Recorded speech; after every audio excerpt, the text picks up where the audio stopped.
Hey guys, Mr. Cummings here, and we are going to do our first flipped classroom. So, the first thing we have to start with is, what is a flipped classroom? And the truth of the matter is, I'm not exactly the biggest fan of the term itself. But at the end of the day, it comes down to this. You're going to listen to a lecture at home, as opposed to in school.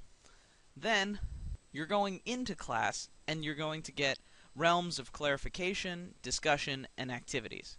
The concept is that if you learn at home, if you get the lecture, then in class we'll have time to work on higher order things. Things such as interactive activities, role play, clarification of questions, critical thinking, and discussion. Secondly, you're still going to have readings, and you'll probably have a reading every night. But given the way that the textbook presents the Middle Ages, which is all over the place, we're going to organize ourselves in a very different fashion. Now, why do we do this? Well, there's a couple of reasons. One, scientifically, it's supposed to be rewarding. I don't know if I necessarily think that we should always learn in one way, but it's certainly worth giving a try. Secondly, I want you to be able to learn in multiple avenues. I want you to be able to think on your feet. I want you to be able to listen to lectures online. I want you to be able to do a number of different learning activities, and this is one of them. Lastly, I think that we can do some really interesting things in class. But with a limited amount of time, one of the ways to squeeze that in is to give you lectures before class so that we can really get down to the deeper discussion. A flipped classroom would allow us to do that. So what does that mean for you? Well, a couple of things. One, you're still going to have to read. One of the big issues that I have with a flipped classroom is that it really eliminates your reading potential. And I need you reading every day, and you need you reading every day. So you're still going to have to read the textbook. In fact, if I've done this right, I've told you that you have to read 8.1 tonight, and you should have already taken notes on 8.1 before you've even gotten to this video. If that's not the case, go do that. Secondly, it's going to mean that you need to take notes. And not just any notes, Cornell notes. One of the issues with a flipped classroom is the fact that essentially you're going to have to listen to a lecture with me not there. I'm not going to be able to answer your questions. I'm not going to be able to measure for understanding.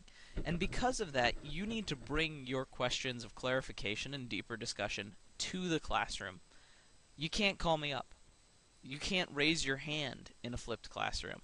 So you need to save those questions and record those questions.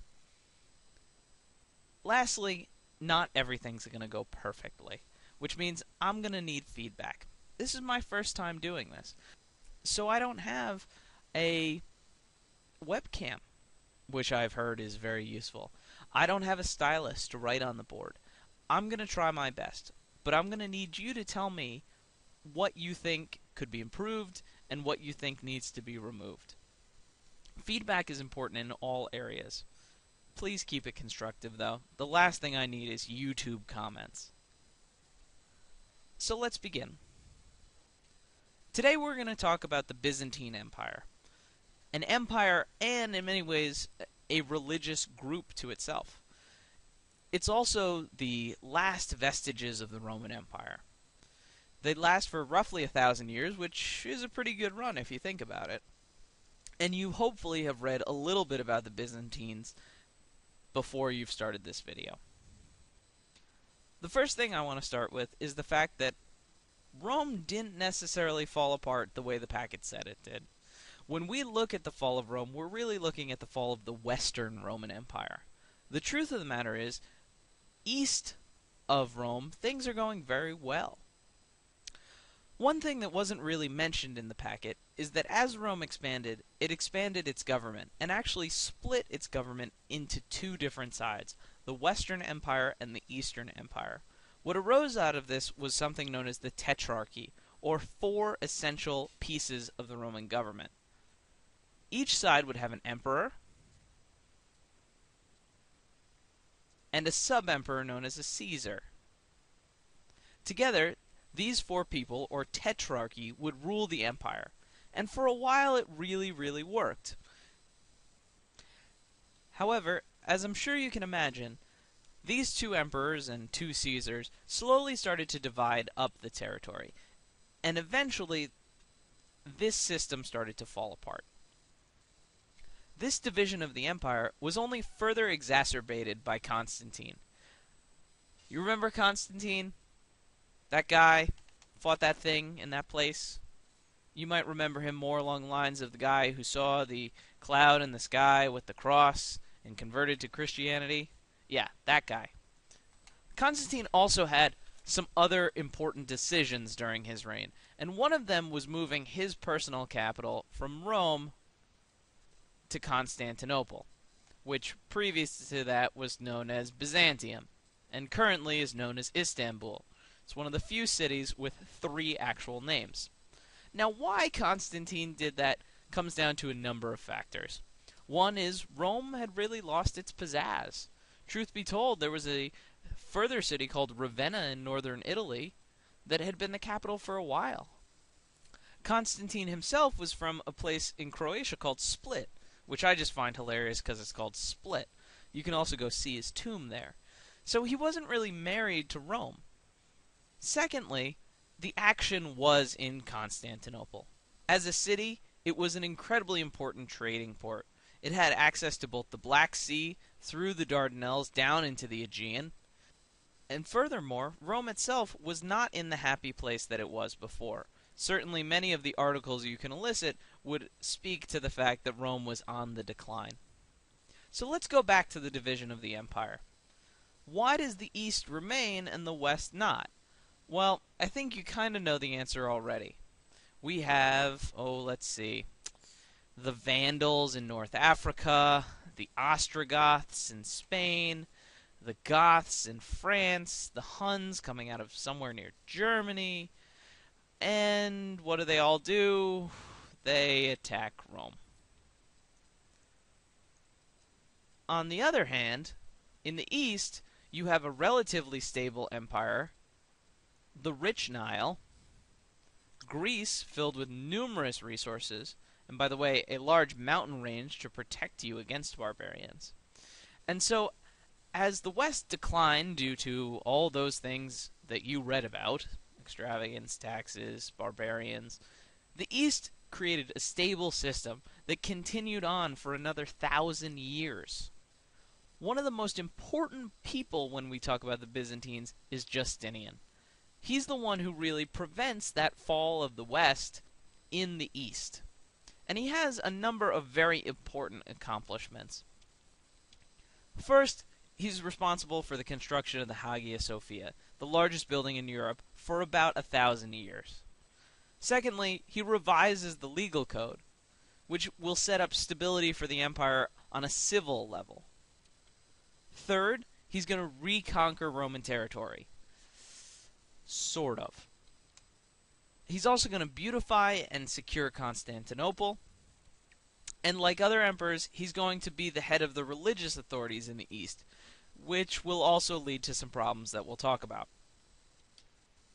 Let's start with the Hagia Sophia. Many of you might have actually seen to the Hagia Sophia, or if you've been to Istanbul, have actually visited it. Take a look at it now.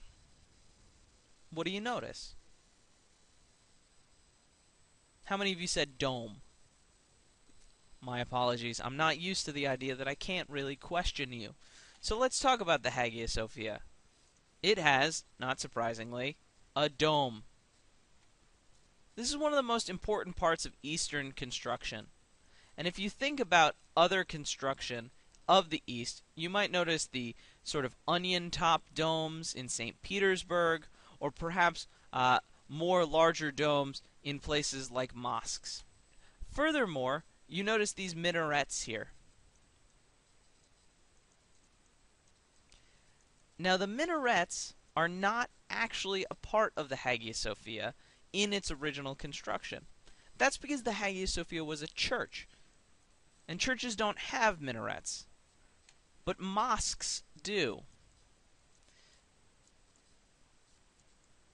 Not to give away too much, but the minarets were added when the Byzantine Empire fell to the Ottoman Turks. You can also see a number of mosaics or tiled paintings that adorn the Hagia Sophia. These mosaics represent the political, economic, and religious culture of the Byzantine Empire. They're primary sources to what these people thought about their leaders. In addition, mosaics are great because they don't decay over time like paint does.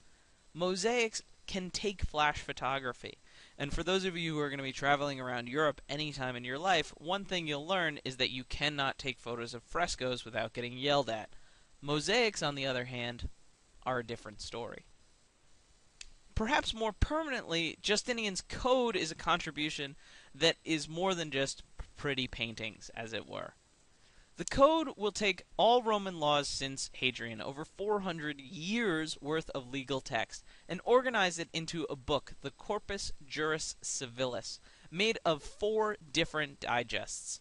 One, the Codex Justinian, is the original 5,000 Roman laws, from aggravated assault to zoological terrorism. I don't know, I wanted something with a Z.